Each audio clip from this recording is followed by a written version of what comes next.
Bismillahirrahmanirrahim.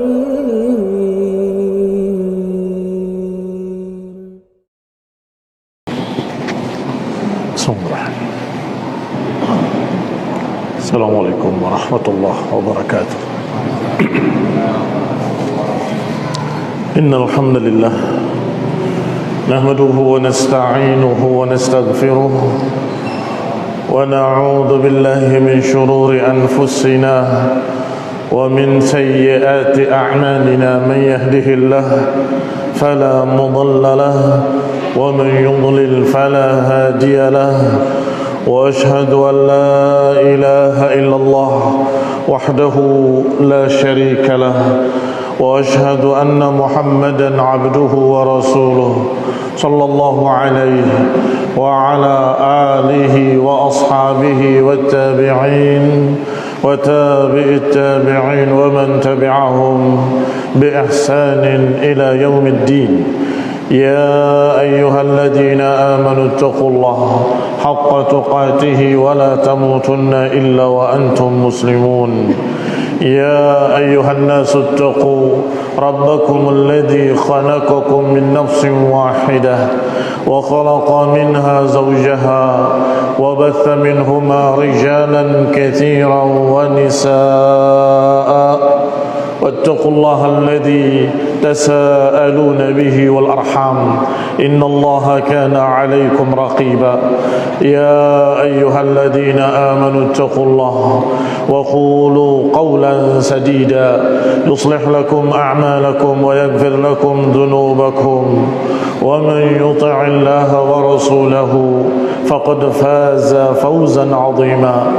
أما بعد فإن خير الحديث كتاب الله وخير الهدي هدي محمد صلى الله عليه وعلى آله وسلم وشر الأمور محدثاتها فإن كل محدثة بدعة وكل بدعة ضلالة وكل ضلالة في النار. إخواني الحاضرين rahimani wa rahimakumullah. Kita lanjutkan kajian kitab ringkasan sirah Ibnu Hisham rahimahullah, dan kita masuk pada pembahasan qudum Quba, datangnya Rasulullah SAW ke Quba. Terakhir kita bahas bahwa Rasulullah SAW berjalan dari satu desa ke desa lainnya sampai kemudian beliau masuk ke Quba. Litnatai ashratan laylah khalat min syahri Rabi'il Awal yaumul Itsnain. Beliau masuk ke Quba 12 hari lewat dalam bulan Rabi'il Awal pada hari Senin. Hina ishtadda duha, ketika duha sudah sangat dahsyatnya, hampir matahari sudah naik di atas kepala. Maka dikisahkan oleh Abdurrahman ibni Uwaimir ibni Sa'idah, dia berkata, haddatsani rijalun min qaumi, menyampaikan kepadaku orang-orang dari kaumku, karena kaumnya lah yang menyambut Rasulullah SAW di Quba. Maka beliau mendapatkan kisah itu dari tokoh-tokoh kaumnya, dari sahabat-sahabat Rasulullah sallallahu alaihi wa ala alihi wasallam, bahwa mereka berkata, lamma sami'na bi makhraji Rasulillah sallallahu alaihi wa ala alihi wasallam min Makkah tawakkafna qudumahu. Kata mereka, ketika kami mendengar Rasulullah SAW sudah keluar dari Madinah, maka kami menunggu kedatangan beliau. Kunna nakhruju idza sallaina as-subha ila dhahiri harratina nantadhir Rasulullah sallallahu alaihi wa ala alihi wasallam. Kami selalu keluar setelah salat subuh langsung ke pinggir kota. Kami datang ke dhahiri harratina, rumah terakhir, kemudian padang kerikil, padang batu, dan mereka menunggu di sana. Terus kami menunggu. Fa wallahi la nabrah hatta taghallabna syams atau taghallabna syams ala dhilal. Sungguh demi Allah, kami tidak tinggalkan tempat itu sampai matahari mengalahkan bayang-bayang. Matahari mengalahkan bayang-bayang, artinya sudah tidak ada lagi tempat bernaung. Kalau ada tembok kebun mereka, maka ada bayang-bayangnya. Atau kalau ada pohon, ada batu, ada bayang-bayangnya. Dan di situ mereka bernaung dari matahari. Tetapi ketika matahari sudah hampir di atas kepala, bayang-bayang sudah hilang. Maka itu maksud beliau, taghalabna syamsu ala dhilal. Matahari mengalahkan bayang-bayang. Fa idza lam najid dhillan dakhalna. Ketika kami sudah lagi tidak mendapatkan naungan untuk bisa bernaung dari matahari, maka kami pun masuk ke rumah-rumah kami. Wadzalika fi ayyamin harrah, dan itu di hari-hari panas, di musim panas. Hatta idza kana al-yawmul ladzi qadima fihi Rasulullah SAW, hingga ketika di hari kedatangan Rasulullah SAW, kami seperti biasa jalasna kama kunna najlis. Kami duduk-duduk kembali seperti biasanya kami duduk-duduk menunggu kedatangan Rasulullah SAW. Hatta idza lam yabqa dhillun dakhalna buyutana. Hingga ketika sudah tidak ada lagi bayang-bayang, kami masuk ke rumah-rumah kami. Justru saat itulah datang Rasulullah sallallahu alaihi wa ala alihi wasallam. Qadima Rasulullah sallallahu alaihi wasallam persis ketika kami sudah pulang ke rumah-rumah kami. Maka yang melihat pertama kali melihat Rasulullah SAW adalah rajulun minal Yahud, seseorang dari Yahudi, dalam keadaan dia di atas pohonnya, pohon kurma. Kemudian melihat beberapa orang berdatangan atau mengarah ke tempatnya, maka dia memanggil, "Ya Bani Qailah, hadza jaddukum qad jaa." Bani Qailah adalah orang-orang Ansar. Disebutkan Qailah dari nenek moyang mereka. Nama nenek moyang mereka Qailah. Ya Bani Qailah, hadza jaddukum qad jaa. Wahai Bani Qailah, ini orang yang kalian pentingkan telah datang, orang yang kalian tunggu telah datang. Ikhwan fillah a'azzakumullah. Fa kharajna ila Rasulillah, maka kami pun keluar dari rumah-rumah kami untuk menemui dan menyambut Rasulullah SAW dalam keadaan beliau di bawah pohon kurma, sudah istirahat di bawah pohon kurma. Wa ma'ahu Abu Bakr radhiyallahu taala anhu fi mithli sinnihi. Bersamanya Abu Bakar dengan umur yang persis seperti umurnya, ini seumur. Wa aktsaruna lam yakun ra'a Rasulullah, dan kebanyakan kami tidak pernah melihat Rasulullah sallallahu alaihi wa ala alihi wasallam qabla dzalik. Tidak pernah tahu sebelumnya yang mana Rasulullah, seperti apa Rasulullah. Wa raqibahun nas, manusia berkerumun mengelilingi Rasulullah SAW dan Abu Bakar dalam keadaan tidak tahu yang mana yang Rasulullah. Wa ma ya'rifunahu min Abi Bakrin, mereka tidak tahu dan tidak bisa membedakan dari Abu Bakar, mana yang Abu Bakar, mana yang Rasulullah. Hatta zaladh-dhil, hingga bayang-bayang matahari hilang sama sekali karena sudah pas di atas kepala. Maka Abu Bakar berdiri dan menaungi Rasulullah SAW dengan kainnya. Maka mereka pun paham itulah Rasulullah sallallahu alaihi wa ala alihi wasallam. Fa'arafnahu 'inda dzalik, maka kami mengenalinya ketika itu. Berarti yang menaunginya itulah Abu Bakar, dan yang menaunginya adalah Rasulullah sallallahu alaihi wa ala alihi wasallam. Berkata Ibnu Ishaq rahimahullah, fa nazala Rasulullah sallallahu fima yadhkurun ala Kulthum ibni Hadim. Rasulullah SAW singgah tinggal di rumah fima yadhkurun, sesuai dengan apa yang mereka sebutkan, itu di rumahnya Kulthum ibni Hadim. Tetapi dikatakan pula bal nazala ala Sa'ad ibni Khaythamah. Dikatakan pula bahwa beliau tinggal di rumahnya Sa'ad ibni Khaythamah. Ikhwan fillah a'azzakumullah. Apakah ini berarti dua berita yang bertentangan? Berarti yang satu dusta, yang lain yang benar? Tidak. Kedua-duanya benar. Mengapa? Kata Ibnu Hisham rahimahullah dan kata Ibnu Ishaq, qala wa yaqulu man yadhkur annahu nazala ala Kulthum ibni Hadim. Berkata mereka yang berkata bahwa Rasulullah SAW tinggal di tempatnya Kulthum ibni Hadim, innama kana Rasulullah SAW idha kharaja min manzili Kulthum ibni Hadim jalasa linnasi fi baiti Sa'ad ibni Khaythamah. Karena Rasulullah SAW kalau sudah keluar dari rumah Kulthum ibni Hadim, beliau duduk di rumahnya Ibni Khaythamah, Sa'ad ibni Khaythamah, untuk menerima tamu-tamu di rumah tersebut. Sehingga di sana iya, di sini benar. Tetapi Rasulullah SAW tidak enak kalau beliau menerima tamu di rumah Kulthum karena ada keluarganya. Sedangkan Sa'ad ibni Khaythamah Zubiyah, dia tidak ada di sana perempuan, laki-laki semuanya.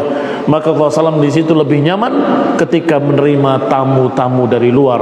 Tentunya yang namanya Rasulullah SAW ketika datang ke negeri tempat hijrahnya, yang di sana orang-orang Ansar sudah menunggu dan Muhajirin yang sudah lebih dulu hijrah juga menunggu. Ya pasti ketika beliau datang akan berdatangan tamu-tamu untuk menemuinya, untuk bersalaman dengannya, untuk menyapanya dan seterusnya. Wadzalika annahu kana azban la ahla lahu. Karena Sa'ad ibn Khaythamah azban, tidak memiliki keluarga, tidak memiliki istri, maka tempatnya lebih leluasa untuk menerima tamu. Wa kana manzilal a'zab min ashabi Rasulullah SAW minal muhajirin. Sehingga tempat Sa'ad ibn Khaythamah menjadi tempat-tempat muhajirin yang uzzab, yang a'zab, yang belum nikah pada tinggal di situ. Ikhwan ibn a'azakumullah, maka tempat Sa'ad ibn Khaythamah menjadi uzubiyah, tempat mereka-mereka yang belum menikah. Kaum muslimin rahimani wa rahimakumullah. Qala wa nazala Abu Bakr as-Siddiq. Adapun Abu Bakar Siddiq singgah di rumah Hubayb ibn Isaf. Wa yaqulu qail, dan juga ada yang berkata kana manziluhu, bahwa tempat tinggal Abu Bakar di tempatnya Kharijah ibn Zaid. Wa aqama Ali. Adapun Ali bin Abi Thalib aqama bi Mekkah, beliau tetap tinggal di Mekkah radhiyallahu taala anhu sampai 3 hari 3 malam, mengembalikan amanah-amanah, menunaikan amanah-amanah kepada orang-orang yang berhak, hatta adda an Rasulillah, hingga beliau menyampaikan semua yang disuruh oleh Rasulullah SAW untuk mengembalikannya. Hatta idza farigha minha, ketika selesai Ali bin Abi Thalib menunaikan amanahnya kepada orang-orangnya, beliau pun berangkat menyusul Rasulullah sallallahu alaihi wa ala alihi wasallam. Fanazala ma'hu ala Kulthum ibn Hadim, beliau juga sama kemudian datang dan tinggal bersama Rasulullah SAW di tempatnya Kulthum ibn Hadim. Faqama Rasulullah sallallahu alaihi wa ala alihi wasallam bi Quba, maka Rasulullah pun tinggal di Quba, di suku Bani Amr ibn Auf, di hari Senin, Selasa, Rabu, Kamis. 4 hari beliau di sana. Wa assasa masjidahu, dan beliau membangun masjid di Quba. Dan masjid Quba inilah yang dijuluki oleh Allah Subhanahu wa taala dalam Al-Qur'an, yang disebutkan dengan la masjidun ussisa ala taqwa min awwali yaumin ahaqqu an taquma fi.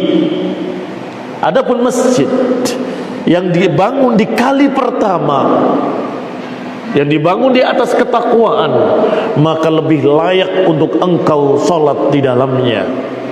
Ini ketika berbicara tentang munafikin yang membangun masjid dengan masjid dirar, ternyata tujuannya bukan ikhlas untuk ibadah, tetapi untuk markasnya munafikin, bahkan markasnya orang-orang kafir. Maka turun wahyu, jangan salat di sana. La taqum fihi abada, jangan bangun di sana, jangan berdiri di sana, jangan salat di sana abadan. La masjidun ussisa ala taqwa min awwali yaum ahaqqu an taquma fihi. Masjid yang awal dibangun di atas ketakwaan, lebih layak engkau salat di dalamnya. Fihi rijalun yuridun an yatatahharu, di sana ada orang-orang yang sangat suka untuk bersuci. Ikhwan fillah azakumullah, di Ikhtilafkan oleh para ahli tafsir, apakah Masjid Quba atau Masjid Nabawi. Barakallahu fiikum. Ternyata yang dimaksud adalah Masjid Quba. Tetapi kalau Masjid Quba demikian istimewanya, apalagi Masjid Nabawi. Sehingga itu pun sama dibangun di atas ketakwaan, ini pun sama dibangun di atas ketakwaan. Tetapi dalam tafsir tersebut yang dimaksud adalah Masjid Quba, la masjidun ussisa ala taqwa. Mengapa? Karena ada kalimat di sana, ada rijalun yuhibbuna an yatatahharu, ada orang-orang yang suka untuk bersuci. Sampai ditanyakan kepada penduduk Quba, Allah menyatakan masjid kalian begini dan begitu, dan menyatakan kalian suka untuk an yatatahharu, untuk mensucikan diri. Apa yang dimaksud?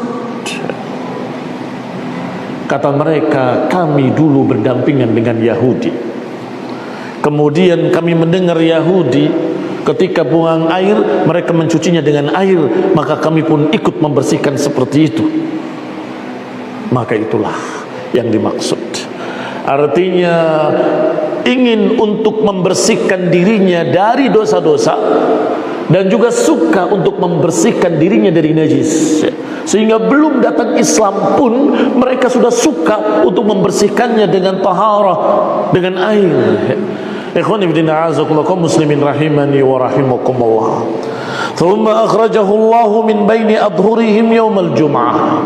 Kemudian Rasulullah SAW berangkat dari Kuba menuju Madinah pada hari Jumat. Fa'adrakat Rasulullah SAW al-Jum'ah fi Bani Salim ibn Auf. Maka Rasulullah SAW didatangi waktu Jumat persis ketika beliau melewati suku Bani Salim ibn Auf. Fasallaha fil masjidil ladzi fi batnil wadi. Maka beliau pun salat di masjid yang ada di lembah wadi yang dinamakan dengan Wadi Ranuna. Fakanat awal Jum'atin sallaha bil Madinah, dan itu adalah Jumat pertama dikerjakan di Madinah. Jumat pertama Rasulullah SAW mengerjakannya di Madinah adalah di lembah Ranuna, di daerah suku Bani Salim ibn Auf. Ikhwan ibn a'azakumullah, jangan heran kalau mereka kok cepat sekali bangun masjid. Kalau hari selesai, sehari selesai, 3 hari selesai. Karena tidak seperti ini masjidnya. Hanya dibatasi, diratakan, dibersihkan, kemudian dibeli kelilingnya tembok dari tanah, cukup, selesai. Salatnya tetap di atas tanah. Ikhwan ibn a'azakumullah, kaum muslimin rahimani wa rahimakumullah. Maka didatangi beliau oleh Itban ibn Malik radhiyallahu ta'ala anhu, dan juga Abbas ibn Ubadah ibn Nadlah radhiyallahu ta'ala anhu, dan beberapa orang-orang dari suku Bani Salim ibn Auf. Salat Jumat di suku Bani Salim ibn Auf, maka tokoh-tokohnya datang kepada Rasulullah SAW dan kemudian berkata, ya Rasulullah, aqim indana fil adadi wal udad wal man'ah. Ya Rasulullah, singgahlah di tempat kami. Kami persiapkan adad wa udad wal man'ah. Kami persiapkan jumlah kaum muslimin yang banyak di sini, dan perlengkapan yang dibutuhkan, dan penjagaan yang aman. Ikhwan fillah a'azakumullah, Rasulullah SAW berkata, khallu sabilaha fa innaha ma'murah. Kata Nabi, biarkanlah untaku berjalan. Fa innaha ma'murah, karena kendaraanku ini diperintah, ditakdirkan oleh Allah Subhanahu wa taala. Fa khallu sabilaha, maka mereka pun membiarkan unta Rasulullah SAW berjalan, dan Rasulullah SAW tidak memegang zimam, tidak memegang kendalinya sama sekali. Dibiarkan untanya berjalan bebas.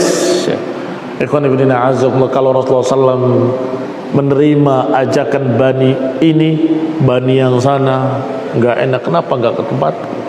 Demikian pula suku yang sana pasti akan berkata, kenapa enggak di tempatku, dan seterusnya. Sehingga Rasulullah SAW biarkan, innaha ma'murah, unta ini diperintah, biarkan dia sampai berhenti di mana. Fakhallu sabilahu fantalaqat hatta idza wazanat dara bani bayadah. hingga unta tadi berjalan dan melewati suku Bani Bayadah. Didatangi Rasulullah SAW oleh Ziyad ibn Labid wa Farwah ibn Amr radhiyallahu ta'ala anhum fi rijalin min Bani Bayadah, dari sekian banyak orang rombongan dari Bani Bayadah, mengucapkan kalimat yang hampir sama dengan sebelumnya. Ya Rasulullah, halumma ilaina, ya Rasulullah, marilah kemari, singgah di tempat kami, tinggal di tempat kami. Ilal adadi wal udad wal man'ah, kami persiapkan semua perlengkapanmu, kebutuhanmu dan penjagaan yang aman untukmu. Qala khallu sabilaha, biarkan unta ini berjalan. Fa innaha ma'murah, karena dia diperintah. Fantalaqat, maka unta itu tetap berjalan.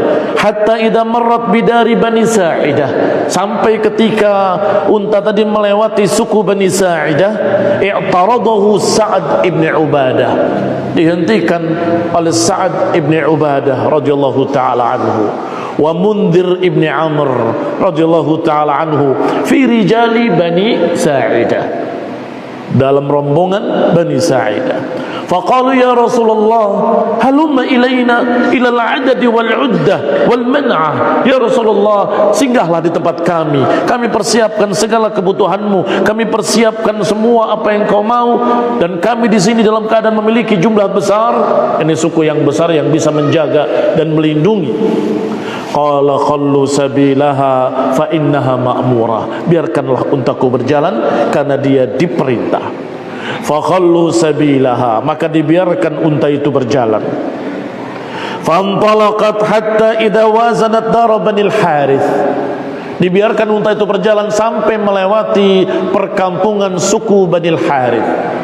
Memang waktu itu perkampungan itu per suku, masing-masing suku mereka memiliki rumah yang berdekatan.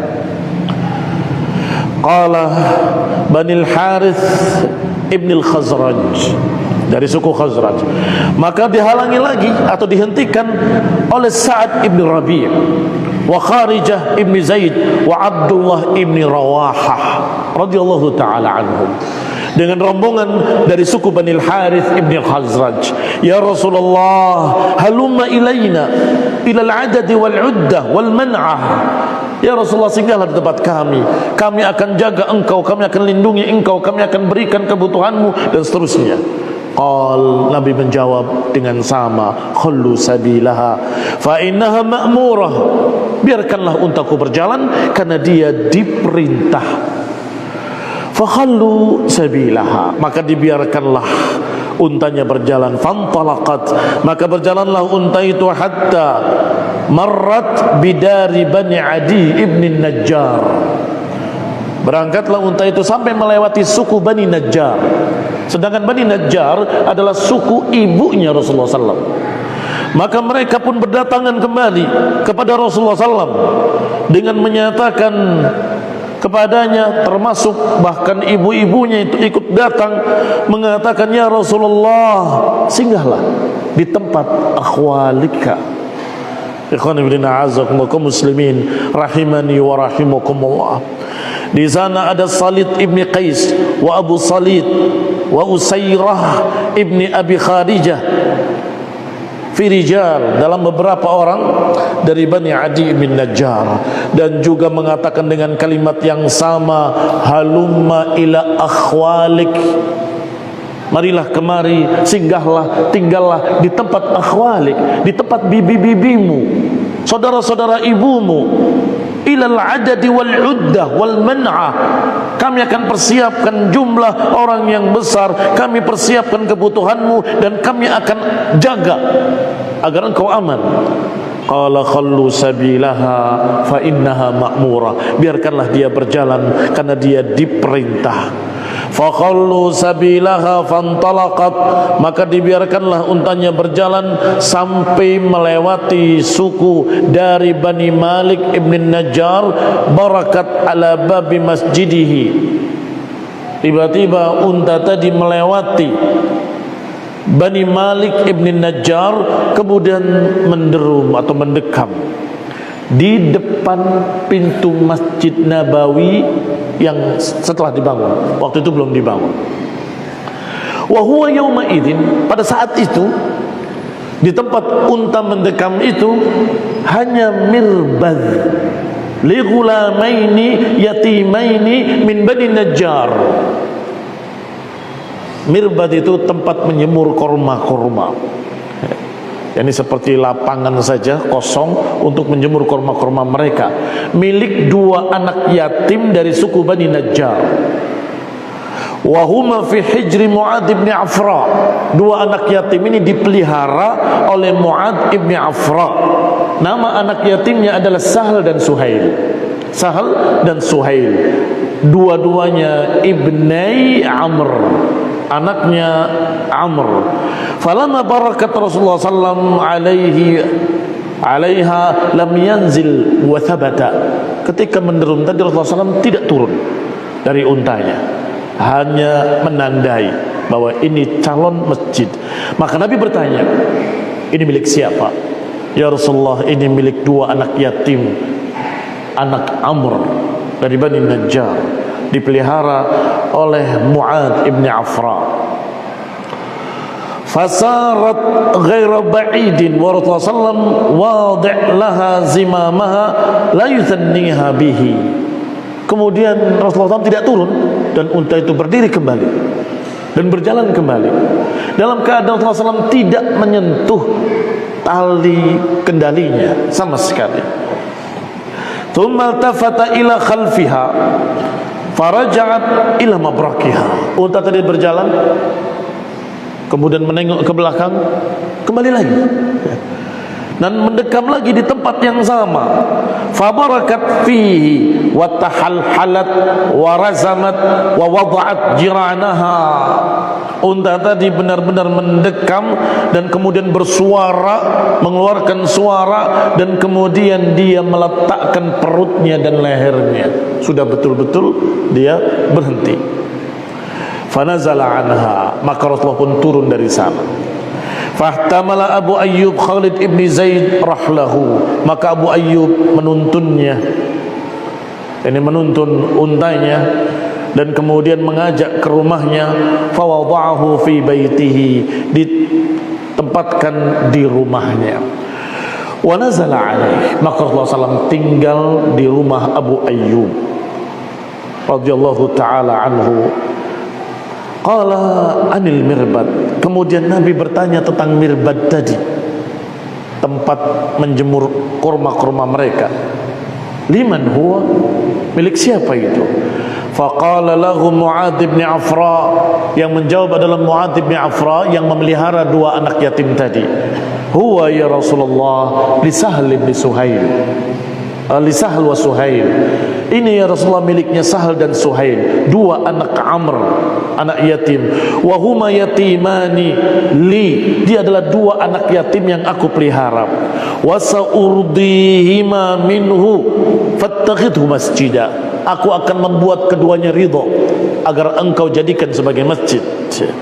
Fa'amara bihi Rasulullah SAW an yubna masjidan, maka Rasulullah SAW pun memerintahkan untuk membangun masjid di tempat tersebut, yang kemudian dikenal dengan Masjid Nabawi di Madinah, yang kemudian dibongkar, dibesarkan di zaman khalifah, kemudian dibesarkan lagi di zaman berikutnya, sampai hari ini. Begitu megahnya, begitu besarnya. Itu dulunya adalah tanah milik dua anak yatim, Sahal dan Suhail, anaknya Amr, yang dipelihara oleh Mu'ad bin Afra radhiyallahu ta'ala anhum ajma'in. Semoga Allah meridai mereka seluruhnya. Wa nazala Rasulullah SAW ala Abi Ayyub hatta bana masjidahu, maka Rasulullah pun tinggal di tempatnya Abu Ayyub dan membangun masjid tadi, termasuk membangun masakinahu, membangun tempat tinggalnya Rasulullah SAW. Ini hujurat, kamar-kamar untuk istri-istri Rasulullah sallallahu alaihi wa ala alihi wasallam. Fa'amila fihi Rasulullah SAW liyuraghibul muslimin. Rasulullah pun ikut bekerja, ikut membantu, ikut untuk gotong royong, membikin semangat kaum muslimin untuk beramal, untuk bekerja. Fa'amila fihil muhajirun wal ansar, demikian pula kaum muhajirin, demikian pula kaum ansar, semuanya bekerja. Wada'abu fihi, dan mereka memberi semangat dengan membacakan syair-syair. Faqala qailun minal muslimin, maka salah seorang sahabat berkata, la in uqa'adna wan nabiyyu ya'malu ladzaka minnal amalul mudallalu. Kalau beliau kerja sedangkan kita duduk, maka itu sungguh perbuatan yang dalal, perbuatan yang salah. La in qa'adna wan nabiyyu ya'malu, kalau kita duduk sedangkan Nabi bekerja, la dzaka minnal amalul mudallal, sesungguhnya ini adalah amalul mudallal. Wal tajaza al muslimun, maka kaum muslimun pun membaca. Irtijaz artinya membaca syair-syair. Wa hum yabnun, dalam keadaan membangun mereka membaca syair-syair. La aisha illa aishal akhirah, Allahumma arhamil ansara wal muhajirah. La aisha illa aishal akhirah, enggak ada kehidupan kecuali kehidupan akhirat. Allahumma arhamil ansar wal muhajirah, ya Allah rahmatilah ansar dan muhajirah. Kemudian Rasulullah pun ikut mengucapkan kalimat itu. La aisha illa aishal akhirah, Allahumma arhamil muhajirin wal ansar. Beda. Ikhwan fillah azakumullah, akhirnya sajaknya tidak sama. Dan ini bukti bahwa Rasulullah SAW bukan penyair. Allah katakan wa ma huwa biqauli syair. Rasulullah bukan penyair, bukan dukun, bukan tukang sihir. Sehingga membaca kalimat tadi tidak memperhatikan urusan qafiyahnya. Mestinya la aisha illa aishal akhirah warhamil muhajirina wal ansara wal muhajirah, kan begitu sama. Ini rah juga. Tetapi Nabi membacanya la aisha illa aishal akhirah, Allahumma arhamil muhajirin wal ansar. Barakallahu fikum. Mereka semangat membangun masjid yang sangat-sangat sederhana, yang diberi atap hanya sedikit bagian depan saja, kelilingnya dengan tembok yang dari tanah.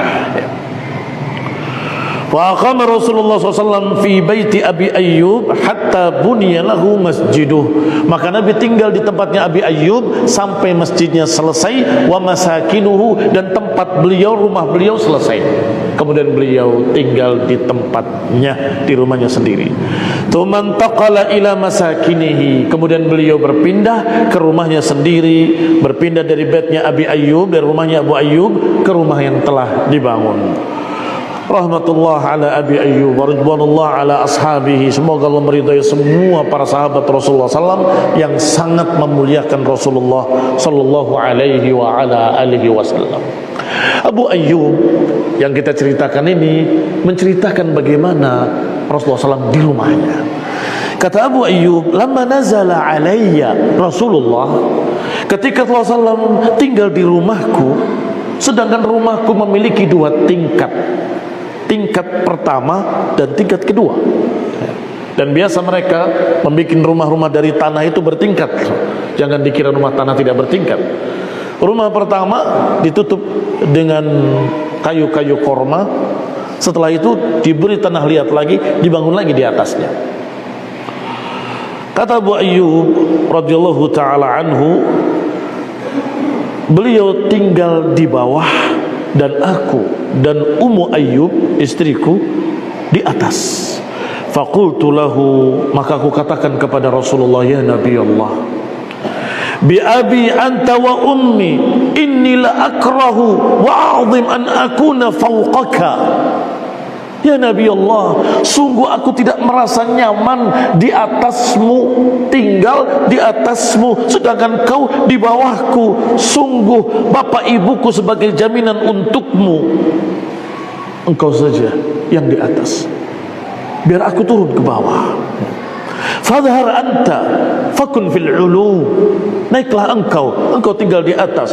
Wa nanzil nahnu fanakun fil asfal, dan aku akan turun tinggal di bawah. Faqala ya Aba Ayyub, kata Nabi alaihi salatu wassalam, wahai Aba Ayyub, inna arfaqa bina wa biman yaghshana an nakuna fi saflil bait. Sungguh lebih rifq, lebih lembut bagi kami, dan lebih kami sukai bagi kami dan orang-orang yang bersama kami untuk tinggal di bawah. Kami lebih nyaman tinggal di bawah. Maka Abu Ayyub pun menerima karena Rasulullah SAW merasa nyaman di bawah. Fakana Rasulullah SAW sufla wa kunna fawqahu fil maskan. Maka Rasulullah SAW tinggal di bawah, sedangkan aku dan istriku tinggal di atas. Falaqadin kasara hubbun lana fihi ma. Tiba-tiba tempat airku yang penuh dengan air pecah di atas. Fakuntu ana wa Ummu Ayyub, maka aku dan Ummu Ayyub berdiri segera mengambil permadaniku untuk menahan air. Padahal kami tidak memiliki hamparan apapun kecuali satu itu. Malana lihafun ghairaha, kami tidak memiliki lihaf kecuali ini. Nanshifu bihal ma, untuk mengeringkan air tadi jangan sampai menetes ke bawah. Takhawafna an yaqtura ala Rasulillah SAW, kami khawatir akan menetes kepada Rasulullah SAW. Maka kami pun mengeringkannya segera dengan hamparan kami, permadani kami, dan kami tidak memiliki hamparan lain selain itu. Artinya setelah itu Abu Ayyub dan Ummu Ayyub istirahat tanpa hamparan apapun karena basah. Qala wa kunna nasta'lahu al-'asha. Kisah Abu Ayyub lagi. Kata Abu Ayyub, dan kami biasa memberikan makan malam untuk Rasulullah SAW dan kami kirimkan kepadanya. Fa idza radda alaina fadlahu tayammamtu ana wa Ummu Ayyub mawdi'a yadihi. Kalau sudah dikembalikan piringnya dengan sisa makanan, kami melihat bekas makan Rasulullah SAW, bekas tangan Rasulullah SAW. Maka kami menyengaja untuk mencari bekas tangan Rasulullah SAW dan kami berebut untuk makan di sana. Dan kami mengharapkan di bidzalikal barakah. Fa'akalna minhu nabtaghi bidzalikal barakah. Kami sengaja mengambil dari tempat di mana tangan Rasulullah SAW mengambil karena kami mengharap barakah.